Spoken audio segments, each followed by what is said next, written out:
Carol Fassi loves guns. She's been shooting since she was 15, and it shows. But one thing annoys her, and that is the limitation on gun ownership here in Brazil. Unfortunately, we have a lot of restrictions that we can have a gun. We have a lot of problems that I think with this new government, we will have more opportunities to have guns at home, to shooting with family. What do you feel when you shoot a gun? What do you like about it? I like a lot because I feel relaxed, and I like because the shooting for me, for my life, bring for me a lot of discipline and focus. I think shooting for me was very important to my life, to discipline, for studies, to work. As a competitive markswoman, she has been particularly affected by the prohibition here on the ownership of guns to anyone under the age of 25. That meant that for the first decade of her shooting life, she could not have her own pistol. It was taken to competitions by her father or her coach. And I started with 15 years old, so until 25 years old to have my gun. Today I am 27, so I have this gun on my document only 2 years. What is your answer to people that say, if you have more guns in a complicated country like Brazil, then you'll have more people killed by guns? I think it's totally wrong, because guns for me is for safety. I think we need to have guns for safety, our family, for competition. The people could kill people with another kinds of. Guns is not a problem for me. That was a view shared by everyone we spoke to at this shooting club in Sao Paulo. Guns, they insisted, can make the world a safer place. And the mood here has been lifted, thanks to the man whose image is plastered all over the club, Jair Bolsonaro, the new president of Brazil. Bolsonaro is a hero of the gun lobby. An ex-soldier, he's long argued that Brazilians should have the right to bear arms. He practices what he preaches. Seemingly at any opportunity, he likes to be photographed holding or even firing a weapon. As president, he has already rolled back some of the rules on gun ownership. Brazilians are now allowed to own up to 4 firearms without formal clearance from the police, although they still have to be over 25. They can buy 5,000 rounds of ammunition a year, and there are moves to allow hunters, farmers, even journalists to be permitted to carry weapons in public. Brazil, partly owing to its size, currently has the highest overall number of homicides in the world. There were 64,000 murders here last year. Nearly 75% of those involved guns. Supporters of Bolsonaro say this is proof that the country's strong laws against gun ownership, legislated in 2003, have blatantly failed to improve public security. Others say it's not so simple. The problem, they argue, is that the existing law was only haphazardly applied. In Sao Paulo, where guns were actively confiscated, the murder rate was reduced, whereas in other parts of the country there was little effort to impose the law. This is Rocinha in Rio de Janeiro.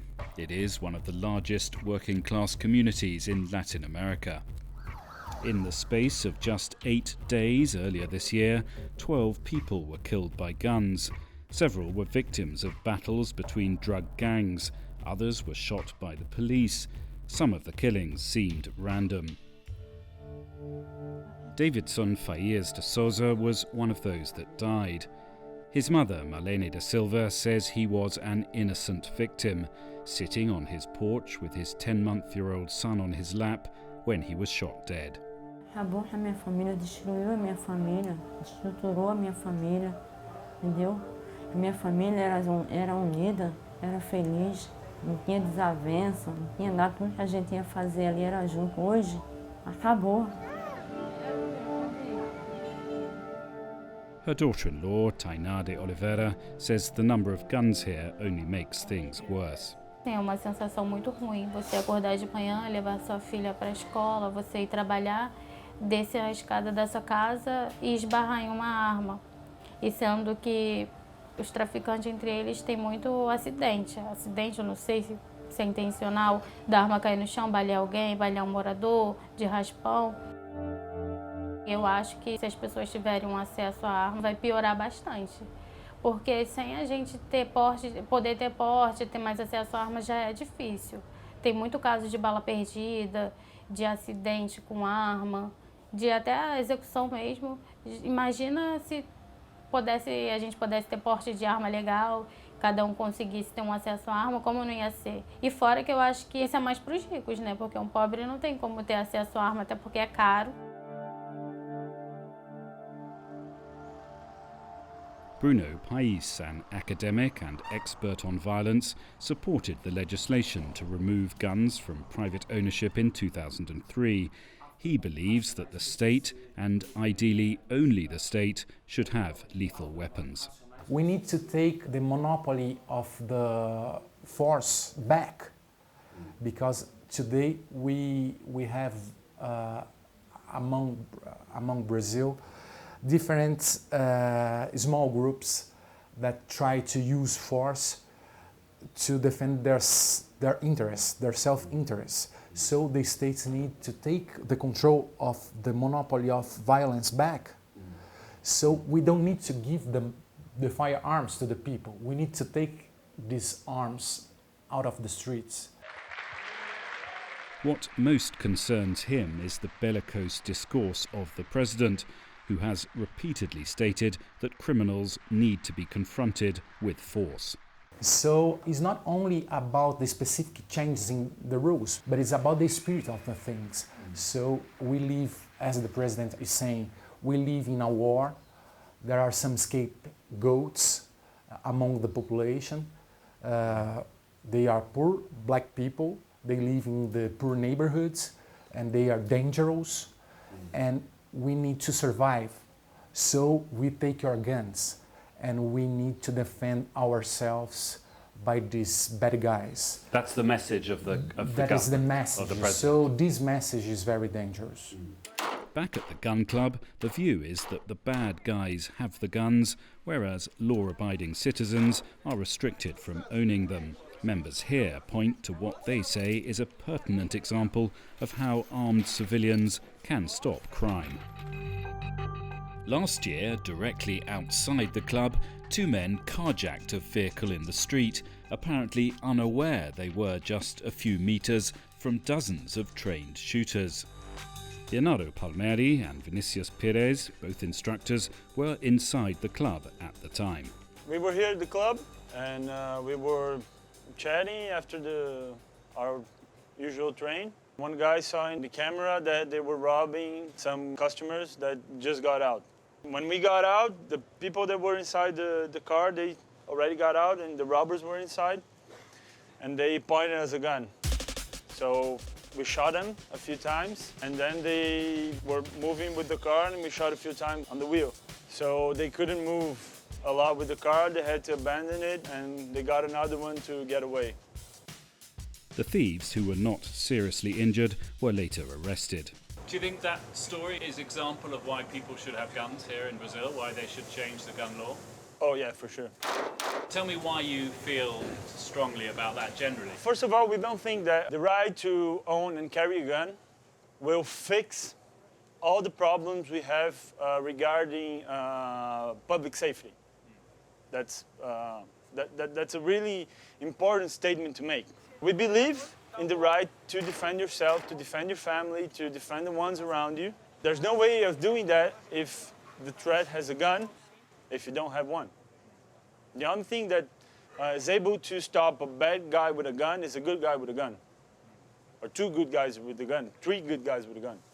I don't think that this will fix all our security problems, but it's very important for the Brazilian people, because we live in a very unsafe country, to have the right to defend ourselves and to have the right to bear our weapons and be able and capacitate ourselves to defend ourselves, our family, and the ones around us. Do you think that the fact that that was a key part of Bolsonaro's message is one of the reasons why he got elected? Do you think that was an important message? Yeah, for sure that was an important message. I don't think he was elected just by that reason, but for sure that message played an important role in his election. Now, what do you say to the people who say, look, if there are more guns in this country, it's going to get worse, it's not going to get better? As armas no Brasil sempre existiram. Só sempre estiveram, a maioria delas, né, nas mãos das pessoas erradas. Ninguém nunca deixou de ter arma. O povo brasileiro sempre teve os métodos de ter a sua arma de fogo, só que a gente não tem o direito de portar elas. A gente pode trazer ela para um clube de tiro, pode treinar, pode ter em casa para garantir a nossa defesa da nossa família, defesa dos nossos filhos. Mas armas nunca são o problema. O problema serão sempre as pessoas. O que eu particularmente posso fazer com uma arma, eu posso fazer com uma faca, ou o que eu falo que a minha principal arma são as minhas mãos. Clubs like this one report a surge of interest now that Brazil has a president who supports private gun ownership. While filming, we came across Renato Casero, who was encouraging his son, Felipe, who's 15, to start shooting. Existe uma cultura no Brasil onde a criança não pode ter contato com arma, porque isso pode desenvolver uma parte agressiva dela. Isso é mentira, porque quem não tem esse conhecimento acaba desencadeando em vários acidentes, até fatais, como tem estatística no Brasil. Então, no meu conceito, eu acho que o jovem, a criança, ele não pode fugir da arma. Ele tem que aprender a lidar com ela. E se ele sabe lidar com a arma, é uma segurança dele, para a família e também para a sociedade, porque ele sabe como manusear.